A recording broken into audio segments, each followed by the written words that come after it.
दोस्तों, मुसलमानों को लेकर गोदी मीडिया खूब जहर उगल रहा है। पूरी तरह से मुसलमानों को देश का दुश्मन साबित करने के लिए ताकत लगा रहा है। एक पार्टी के तलवे चाट चाट कर अपना घर चला रहा है। मुसलमानों को इस देश में दोयम दर्जे का नागरिक बना रहा है। झूठ बेबुनियाद इल्ज़ाम लगाकर कानून तोड़ते हुए गोदी मीडिया मुसलमानों को मिटाने की ख्वाहिश रच रहा है। ज़रा इनका थंबनेल तो देखिए, ये कैसे इतना तलवा चाट कर मुसलमानों के लिए दुश्मनी छापते हैं। दोस्तों, जो खबर आपकी नज़रों से बच जाती है वही खबर बामसेफ न्यूज़ आपको दिखाता है। नमस्कार, आप देख रहे हैं बामसेफ न्यूज़ और मैं हूं आपके साथ शैला। दोस्तों, मुसलमानों को बदनाम करने के लिए कितना गिर चुका है ये गोदी मीडिया। थंबनेल लगा लगा कर मुसलमानों के खिलाफ खबर चला रहा है, टीआरपी बटोर रहा है, लेकिन देश का माहौल खराब कर रहा है। ये गुंडा मवाली मीडिया बेखौफ फेक न्यूज़ फैला रहा है। दोस्तों, योगी का रामबाण, जिहादियों का काम तमाम डीडी न्यूज़ चला रहा है। लव लैंड जिहाद पर सीएम योगी गरजे जी न्यूज़ चला रहा है। जिहादियों को योगी ने दिया राम कथा में संदेश, भारत समाचार चला रहा है। जिहादियों को योगी करेंगे खात्मा, रिपब्लिक भारत चला रहा है। लैंड जिहाद पर योगी की वार्निंग, जिहादियों का होगा खर दूषण जैसा हलाल। दोस्तों, ये इंडिया टीवी चला रहा है। दोस्तों, जिहादियों को सीएम योगी का अल्टीमेटम, लव जिहाद लैंड जिहाद पर सख्त चेतावनी, जी उत्तर प्रदेश उत्तराखंड दे रहा है। दोस्तों, सीएम योगी ने श्री राम का उदाहरण देकर लव जिहादियों को मिटाने का एक ऐसा ऐलान हिला देगा बयान। वन जो इंडिया है, वन इंडिया हिंदी लिख रहा है। दोस्तों, कुछ प्रमुख मीडिया की खबर, ये हेडलाइन थी। ये सब इसलिए प्रॉब्लमेटिक है क्योंकि इनमें कहीं भी कोर्ट का इस्तेमाल नहीं किया गया है। इन मीडिया चैनलों ने उत्तर प्रदेश सरकार द्वारा वर्ष 2020 में लाए गए सख्त धर्मांतरण विरोधी कानून और अवैध संपत्तियों पर की जा रही बुलडोजर कार्रवाई को योगी का रामबाण और अल्टीमेटम कहकर प्रचारित किया है। दोस्तों, आम लोगों के टैक्स से चलने वाली देश की सरकारी मीडिया संस्थान डीडी न्यूज़ ने 9 जून को 5 की पंचायत नामक कार्यक्रम में योगी का रामबाण, जिहादियों का काम तमाम हेडलाइन रखी। यह कार्यक्रम उत्तर प्रदेश के मुख्यमंत्री अजय सिंह बिष्ट उर्फ योगी आदित्यनाथ के सार्वजनिक भाषण पर केंद्रित था।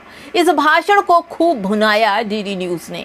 इस कार्यक्रम की एंकर रीमा पराशर कहती हैं कि योगी आदित्यनाथ, जो योगी की सरकार है, जिहादी मानसिकता के खिलाफ निर्णायक युद्ध छेड़ दिया है। क्या लैंड जिहाद, लव जिहाद, धर्मांतरण, इन सभी मुद्दों पर अब कोई नरमी नहीं होने वाली? और सबसे बड़ा सवाल ये है कि क्या कार्यक्रम में विपक्ष के पास इन मुद्दों का कोई स्पष्ट जवाब नहीं है? दोस्तों, डीडी न्यूज़ की एंकर रीमा जो हैं वो लिखती हैं कि चर्चा पैनल में समाजवादी पार्टी प्रवक्ता पूजा मिश्रा, राजनीतिक विश्लेषण तहसीन पूजावाला, भाजपा प्रवक्ता आनंद दुबे और राष्ट्रीय लोकदल प्रवक्ता रोहित अग्रवाल के साथ उक्त सभी विषयों पर करीब 1 घंटे तक इस कार्यक्रम को चलाया। 5 की पंचायत के इस पूरे कार्यक्रम के दौरान चलने वाले न्यूज़ टीकर में योगी का रामबाण, जिहादियों का काम तमाम जो टेक्स्ट था वो चलता रहा। हाल के दिनों में न्यूज़ रूम से लव जिहाद, लैंड जिहाद, थूक जिहाद या वोट जिहाद जैसी मनगढ़ंत कहानियां खूब परोसी जाती रही हैं। इस तरह के शब्दों का अंधाधुंध इस्तेमाल समाज में एक खास समुदाय के खिलाफ अविश्वास और नफरत का माहौल तैयार करने का काम कर रहा है। इस तरह की भाषा और शब्दों का सबसे ज़्यादा खतरनाक पहलू ये भी है कि यहाँ मुख्यधारा के समाज में इस्लामोफोबिया को सामान्य बना देती है। जब दिन बर दिन टीवी स्क्रीन पर इन शब्दों को किसी नकारात्मक संदर्भ के बार बार दोहराया जाता है, तो आम जनता के मन में इस समुदाय के प्रति पहले से ही कुछ राय बनाने लगती है, मन में मनमुटाव आने लगता है।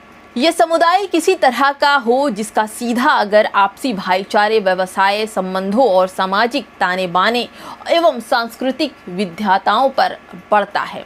थूक जिहाद वाले मामले पर NBDSA का निर्णय जो था वो शिकायतकर्ता उत्कर्ष मिश्रा ने 20 दिसंबर 2024 को news broadcasting and digital standards authority को NDTV द्वारा दिसंबर 2024 को प्रकाशित किया। दोस्तों, थूक जिहाद वाले इस सेगमेंट के संबंध में शिकायत की थी कि 19 मई 2026 को ब्रॉडकास्ट NDTV की भविष्य से सावधान रहने और आचार संहिता के सिद्धांतों के अनुरूप ऐसे व्यापक सामग्रीकरण से बचने की चेतावनी दी थी। दोस्तों, अब इधर आइए, बुलडोज़र जहां धर्म देखकर चलता रहा है, वहां अब बुलडोज़र मस्जिदों के अलावा भी और आम नागरिकों के घर पर भी चलने लगा है, हिंदू मकानों पर भी चलने लगा है बुलडोज़र। आपको याद होगा अभी कुछ समय पहले फरीदाबाद के चौड़ीकरण के नाम पर जो ध्वस्तीकरण हुआ था, उसमें कई लोग मस्जिद के टूटने पर प्रसन्नात्मक खुश दिखाई पड़े थे, मिठाइयाँ बांटते दिखाई पड़े थे। वहीं असल में मीडिया में सिर्फ मस्जिद ही हाईलाइट हुई थी। और दोस्तों, ये वही टेक्निक है जो ख़ास दल यानी पार्टी मीडिया में विकसित की हुई है।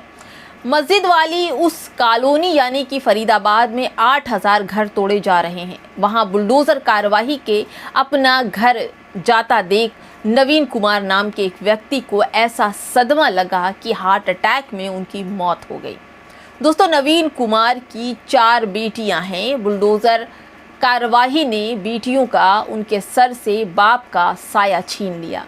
एक बेटी की शादी तो अभी नज़दीक ही आने वाले समय में होने वाली थी। परिवार पर ऐसा दुखों का पहाड़ टूटा है दोस्तों कि बिजली भी कम पड़ जाए, ऐसा पहाड़ टूटा है। भाजपा की एक खासियत ये भी है दोस्तों कि यह सही को सही और गलत को गलत कहती है। कोई भाई यह सोच ले कि वह वोट दे दूंगा या फिर मुझे कब्जा करने की जगह मिल जाएगी तो वह अपनी औलादों का दुश्मन माना जा रहा है। जब मुसलमानों के घरों पर बुलडोज़र चल रहा था, मस्जिदों पर बुलडोज़र चल रहा था, तो लोग खुशियां मना रहे थे। अब यही बुलडोज़र उनके घर तक पहुंच गया। इसी के साथ एक बार फिर हमें राहत इंदौरी साहब का वो गीत याद आया जिसमें वो नायिका से कहते हैं कि थम सा कुरई प्यारा कुरई मासूम कोनी, उरे तू चीज़ है यूँ तो खुद थमको पता कोनी। यानी कि अब हमें पता लग गया है कि थम चीज़ के हो या चीज़ बगैर के हो, चलना अपने ऊपर है। वही बात है कि लगेगी आग तो आएंगे कई मकान, ज़िद में क्या हमारा मकान थोड़ी है। एक मस्जिद के लिए 8000 हिंदू घर तोड़े जा रहे हैं। दोस्तों, फ़िलहाल इस वीडियो में इतना ही। क्या कहेंगे गोदी मीडिया के बारे में, जिस तरह का नैरेटिव चला रहा है, हर मुद्दों पर पॉलिसी चलकर मुसलमान को आगे रखकर हर मुद्दे से पीछे छोड़ रहा है, उस पर क्या कहेंगे? कमेंट में 2 शब्द ज़रूर लिखिएगा। हमारे लिए नहीं, अपने लिए लिखिए। नमस्कार।